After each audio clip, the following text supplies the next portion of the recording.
बाद हमारे पास lens surfacing है कि हमारे पास जो स्पेक्टिकल लेंसेज आते हैं, ठीक है, ग्लास के या प्लास्टिक के, वो हमारे पास मैन्युफैक्चरर की तरफ से एक रफ ब्लैंक्स में आते हैं या सेमी फिनिश्ड ब्लैंक्स में आते हैं। ठीक है, ब्लैंक्स आपके पास क्या होते हैं, ये आपके पास मुख्तलिफ साइजेस के लेंसेज होते हैं। ये आपके पास इस तरह स्क्वायर और राउंड शेप में नहीं आते, बल्कि आपके पास इस तरह का राउंड शेप का क्या आपके पास लेंस होगा, ठीक है, जिसका साइज आपके पास काफी बड़ा होता है। मुख्तलिफ साइजेस के होते हैं, 61, 70, ठीक है, 71, और इसका जो है साइज जो होता है उसके डिनोशन के लिए इस लेंस ब्लैंक के साइज के लिए आई गेस इस तरह का कुछ जो है साइन यूज होता है कि ये आपके पास 71 लेंस ब्लैंक साइज है। तो मैन्युफैक्चरिंग से आपके पास यूं आपके पास लेंस आते हैं, जिसको फिर कटिंग करके उसकी पॉलिशिंग करके और एक खास जो है शेप में उसे डाल के फ्रेम में फिट किया जाता है। ये सारा काम ऑप्टिशियन करते हैं।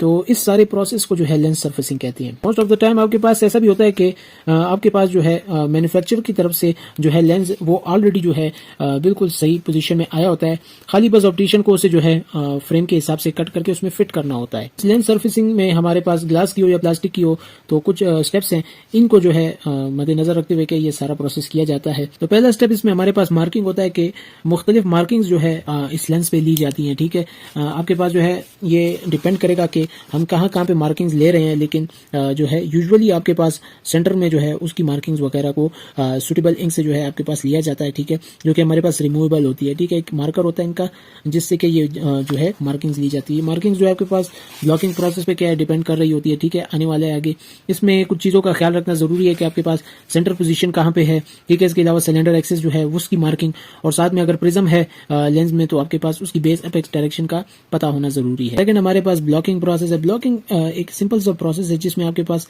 लेंस को जो है पकड़ा जाता है, ठीक है, होल्ड किया जाता है बिल्कुल एक्यूरेट, ताकि वो अपनी पोजीशन से ना हिले और वो आपके पास जो है फर्दर प्रोसेस हो सके। इस प्रोसेस के लिए हमारे पास जो है एक मेटल बटन यूज किया जाता है। ठीक है, यूजुअली एलॉय का होता है आपके पास। ये देख सकते हैं, ये आपके पास ऊपर से यूं कह लें कि एक ग्रिपर टाइप होता है। ठीक है, ग्रिपर होता है जिसने नीचे लेंस को परफेक्टली होल्ड किया होता है ताकि वो अपनी पोजीशन से ना हिले। आपके पास ग्राइंडिंग है कि उसमें आपके पास ऑप्टिकल सरफेस जो है वो ग्लास पे प्रोड्यूस की जा रही होती है। ठीक है, ग्राइंडिंग और पॉलिशिंग प्रोसेस से सबसे पहले हमारे पास ग्राइंडिंग होगा, जिसमें जो अनवांटेड मटेरियल है वो आपके पास जो है खत्म किया जाता है। ठीक है, अपना जो है क्राउन कटर के जरिए भी ये किया जा सकता है, और आपके पास इनकी सेपरेट जो है ग्राइंडिंग मशीन होती है। ठीक है, जिस तरह मेटल को ग्राइंड करने के लिए हमारे पास यूज होती है, बिल्कुल उसी तरह की होती है, लेकिन थोड़ी सी हमारे पास लेंस के लिए बनी होती है। ठीक है, इस प्रोसेस को रफिंग कहते हैं। ठीक है, और इसके बाद आपके पास स्ट्रिंग और स्मूथिंग प्रोसेस होता है, जिसमें सर्फेस को जो है एग्जैक्टली जो है कर्व दिया जाता है। ठीक है, जो कि हमारे पास रिक्वायर्ड होता है और उसकी जो शाइन है वो निकल के सामने आ जाती है। रफिंग का जो प्रोसेस है वो आपके पास जिन मशीन्स के जरिए होता है उसे सरफेस जनरेटर्स कहते हैं, और प्रोसेस को जो है जनरेटिंग कहते हैं। ग्राइंडिंग एजेंट हमारे पास जो है यूजुअली डायमंड बॉन्डेड डिस्क होती है या व्हील होती है। ठीक है, जिस तरह मैंने बताया कि ग्राइंडिंग की जो है डिस्क होती है मेटल्स को कट करने के लिए, ठीक उसी तरह, और इसको हमारे पास लैप कहते हैं। ठीक है, इसके जरिए हमारे पास डिफरेंट कर्व, स्फेरिकल या टॉरिक जो है आपके पास ऑब्टेन किए जाते हैं। ठीक है, मशीन की सेटिंग को एडजस्ट करके। फिर इसके बाद पॉलिशिंग से पहले हमारे पास एक और प्रोसेस है, ये स्मूथिंग।